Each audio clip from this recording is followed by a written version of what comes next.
연대기 성경 강좌 초급 제142강 강의를 시작하겠습니다. 역대상 21장에서 25장의 내용을 함께 정리하도록 하겠습니다. 자, 역대상 21장입니다. 다윗이 인구조사를 하게 되는데 사탄이 다윗을 충동질했다라고 나오죠. 사무엘 하에서는 하나님께서 재앙을 내리시려고 그렇게 했다고 나오고, 역대상에서는 사탄이 이렇게 나와요.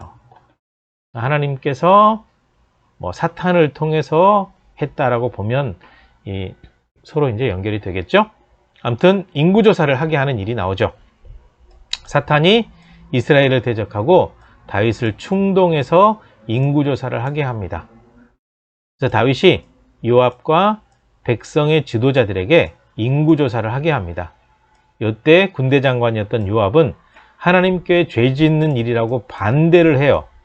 그런데 다윗 왕이 요압을 재촉하는 바람에 결국 인구조사를 했는데, 의도적으로 요압이 레위 지파와 베냐민 지파는 세지 않습니다.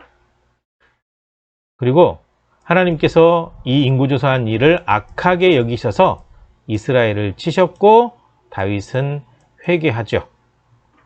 이때 이제 하나님께서 선견자 갓을 보내서 책망하시는데요. 하나님께서 다윗의 선견자 갓, 이 갓이 하나님의 말씀을 듣고 다윗에게 전해주는 역할을 했기 때문에 이렇게 성경에 기록되어 있습니다. 하나님께서 이제 갓을 통해서 말씀하신 거죠. 세 가지 재앙 중 하나를 선택하도록 해라. 그래서 3년 기근이냐, 3개월 동안 대적에게 쫓길 거냐, 3일의 전염병이냐, 이걸 하나님께서 이제 제안을 하신 거죠. 이때 다윗이 전염병을 선택을 했습니다. 3일 동안의 전염병. 그래서 백성이 7만 명이 죽게 되죠. 그래서 다윗이 오르난의 타작마당을 사서 번제를 드리게 되는데, 사무엘 하에서는 아라우나의 타작마당으로 되어 있는데요. 오르난, 아라우나 같은 사람입니다.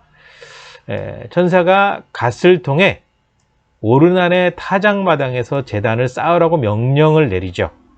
그래서 하나님의 말씀대로 다윗이 오르난의 타작마당으로 올라갔습니다. 그 다윗이 오르난에게서 타작마당을 사서 제단을 쌓고 번제와 화목제를 하나님 앞에 드리게 됩니다.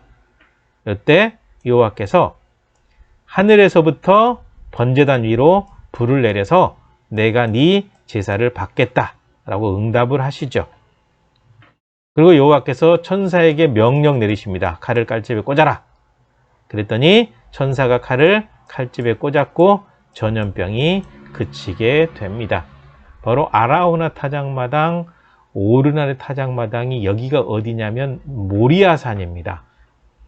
아브라함이 이삭을 번제로 바치려고 했던 바로 그곳이거든요. 여기를 주목하셔야 됩니다. 왜냐하면 오르난의 타작마당 거기가 지금은 이렇게 모스크가 들어서 있는데 예루살렘 성전 자리가 되거든요. 그러니까 아브라함이 이삭을 바치려고 했던 모리아산, 여기가 오르난, 사무엘 하에 가면 아라우나의 타작마당이고, 바로 그 자리를 나중에 다윗이 성전 자리로 선택을 하게 돼요. 그래서 성전이 세워졌었는데 AD 70년에 티투스에 의해서 싹 부서져 버리고 난 다음에 이게 이슬람 사람들이 들어와서 정복해 살면서 이슬람 사원을 세워놓게 되었죠. 자, 그 다음에 역대상 22장입니다. 오르난의 타작마당을 선택한 거죠. 다윗이 그곳을 성전 자리, 이스라엘의 번제단이라고 이름을 붙이고 하나님의 성전 자리로 선택을 하게 돼요. 그리고 예루살렘 성전 자리가 되죠. 나중에 이제 솔로몬이 성전을 짓잖아요. 그래서 모리아에 있는 한 산, 창세기 22장에 있는 모리아에 있는 한 산이 바로 여기라고 아까 말씀을 드렸고요. 그 다음에 성전을 건축하지는 못하지만 준비를 다 해놔요. 성전 건축을 준비한 다윗 이야기인데요. 다윗이 이방 사람들을 모으고 돌 다듬는 사람들을 시켜가지고 돌을 다듬게 하죠. 철, 놋, 백향목 등등 다윗이 죽기 전에 많이 준비를 합니다. 그리고 솔로몬을 도와서 성전 건축하라고 다윗이 명령을 내리죠. 이거는 그 사무엘 하에는 기록이 안 돼 있어요. 역대기에 자세히 기록되어 있습니다. 그러니까 다윗이 아들 솔로몬을 불러서 여호와의 성전 건축하기를 부탁하죠. 그리고 자신은 전쟁에서 피를 많이 흘려서 성전을 건축하지 못한다. 하나님께서 그렇게 말씀하셨거든요. 그래서 못하게 됐으니까 여호와께서 말씀하신 대로 여호와의 성전을 네가 건축해라 라고 얘기를 하죠. 그리고 모세를 통해 주신 모든 규례와 법도를 지키면 형통하다라는 말까지 해줘요. 성전 건축해라, 율법대로 살아라 라는 거죠. 그리고 다윗이 이스라엘 모든 방백, 모든 지도자들을 얘기하죠. 에게 솔로몬을 도우라고 말을 합니다. 너희는 마음과 뜻을 바쳐서 하나님의 성전을 건축해라. 하나님의 언약궤, 하나님의 성전의 기물을 가져다가 건축한 성전에다가 다 들여놓도록 해라 라고 명령을 내리게 되죠. 그리고 역대상 23장 보시게 되면 다윗이 솔로몬을 왕으로 삼고 레위 사람을 계수하죠. 그래서 다윗이 나이 많아 늙게 되니까 솔로몬을 이스라엘의 왕으로 삼게 됩니다. 그리고 이스라엘 모든 지도자와 제사장과 레위 사람들을 모았습니다. 그리고 레위 사람은 30세 이상인 사람의 숫자를 세요. 그랬더니 모든 남자가 38,000명. 바로 이 레위 사람들이 성전에서 일을 해야 될 사람들입니다. 그리고 레위의 아들들은 게르손, 그핫, 무라리 이렇게 되어 있죠. 이걸 각 반으로 나눴다라고 하는 것은 반차 얘기하잖아요. 뭐 이거를 그냥 흔히 말하면 클래스 반으로 나눠 가지고 전체적으로 이제 24개의 반을 만들어요. 그래서 24반차.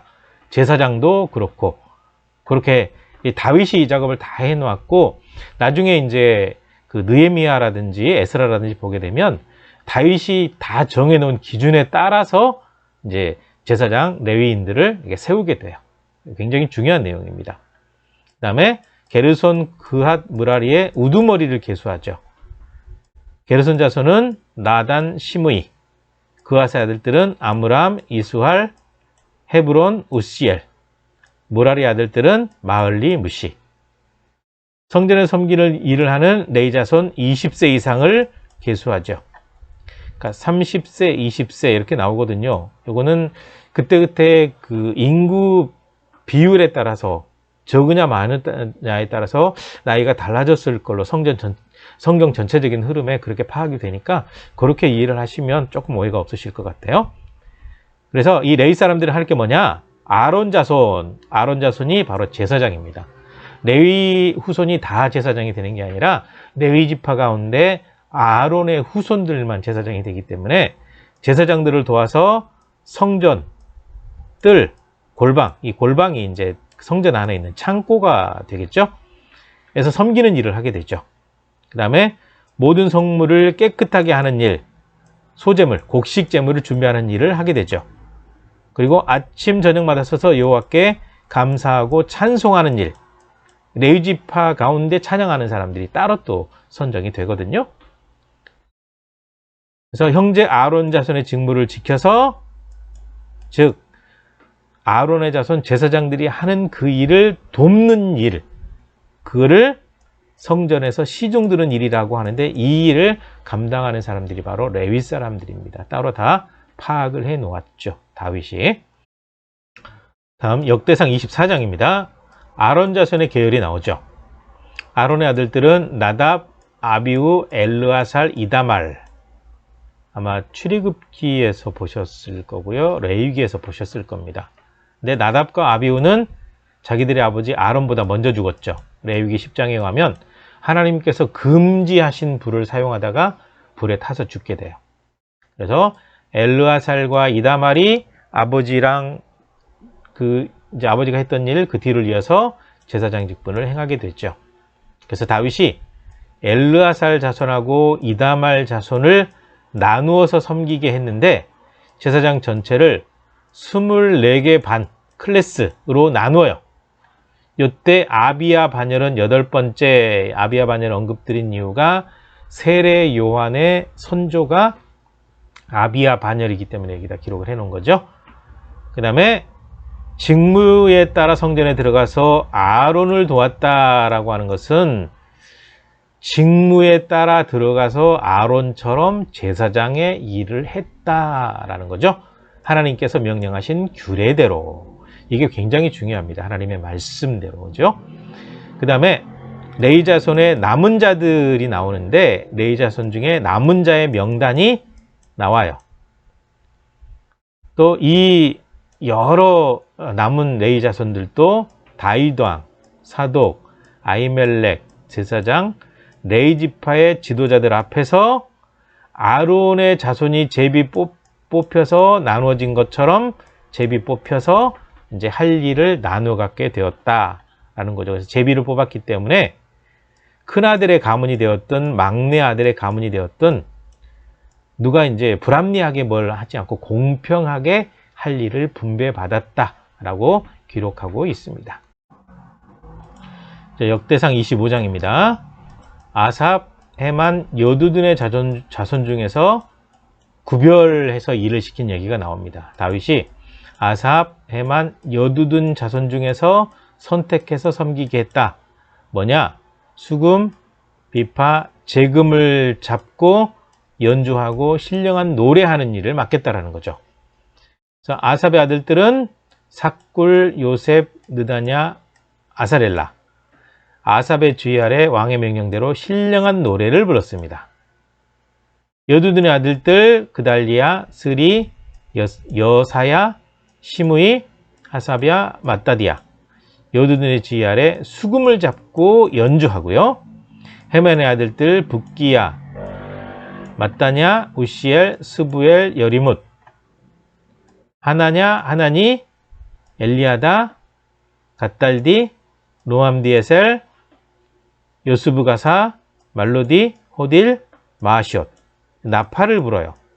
사실 이게 제사장들만 나팔을 불도록 하나님께서 규정을 해놨는데 이때 헤만의 아들들에게 나팔을 불게 했더라고요. 여기에 이렇게 기록이 되어 있어요. 네, 성경에 기록된 대로 제가 말씀드렸고요. 그 다음에 이 모든 무리를 차별을 두지 않고 공평하게 제비 뽑아서 직임을 맡겼는데 제비 뽑아서 24개 그룹으로 나누어서 섬기게 했다. 바로 악기 연주하고 노래하는 일을 하게 했다라고 기록이 되어 있습니다. 여기까지입니다. 수고하셨습니다.